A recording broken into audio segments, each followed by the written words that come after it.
Hey everyone, this week I'm focusing on what's happening with retail real estate.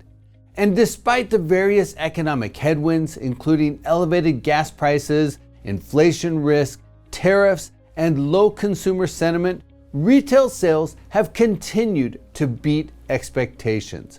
In fact, on a headline basis, annual retail sales growth has been exceptionally strong, with June registering 6.7% growth compared to last year. Even on an inflation-adjusted basis, retail sales were up 3.5%. If you drop autos and gas from the mix, core retail sales are still up by 5.7% and by 2.5% on an inflation-adjusted basis. All things considered, those are strong results. The strongest retail subsectors in the first half of the year include e-commerce, sporting goods, and electronics. The subsectors with the weakest growth include health and personal care, food and beverage, and building and gardening materials. On a side note, although it's not broken out in the retail sales report, spending on fitness, including club memberships and sports centers, an emerging mainstay of retail space demand, is at a record high with growth of 4.3% last year.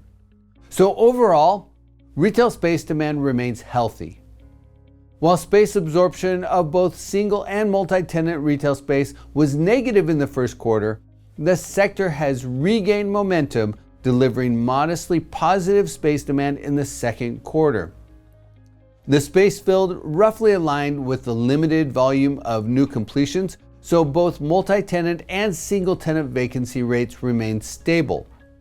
The multi-tenant vacancy rate came in at 5.8%, but digging under the surface a bit, shopping malls pushed the rate higher. They have a 9% vacancy. Meanwhile, lifestyle centers, grocery-anchored, and unanchored strip centers have all settled into the 4.9% vacancy range. The single-tenant vacancy rate remains stable at 4.6%. When you blend all of the retail property types together, the overall vacancy rate was 4.9% in the second quarter. That's supporting a modest strengthening of rent growth, with average multi-tenant rent gains reaching 2.2%. The top performing rent growth metros include Phoenix, Minneapolis, Nashville, Raleigh, and Orange County. Now, from an investment standpoint, retail continues to be one of the most active property types. On a trailing 12 months through the second quarter, the total number of retail property transactions were up substantively, about on par with 2022, the most active year on record. Multi-tenant retail transactions over the last 12 months were just 4% below the peak activity of 2022, while the single-tenant transaction velocity was at a record high over the last 12 months. Single-tenant cap rates have stabilized in the 6.6% range, but vary substantively by lease term. The average cap rate for properties with 5 years or less remaining on the lease is 7.4%. For 5 to 15 years, the average is 6.7%, and for properties with at least 15 years on their lease, the average cap rate is 5.9%. For multi-tenant retail, the average cap rate is 7.3%. Looking forward, the retail investment climate remains positive. The limited pace of development, together with healthy retail sales and space demand, suggest fundamentals will remain solid. Single-tenant retail properties will likely remain a favored defensive investment opportunity. They're also preferred as a partial exit strategy for aging baby boom real estate investors seeking reduced management.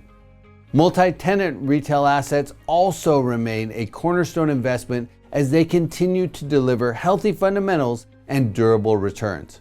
Of course, the risk of elevated inflation and higher lending rates could weigh on investor engagement, but these will likely be short-term challenges. Despite the potential headwinds, long-term momentum will be fueled by millennials entering their prime spending years and by the continuing transition of retail space into service-centric businesses catering to entertainment, fitness, and experiences.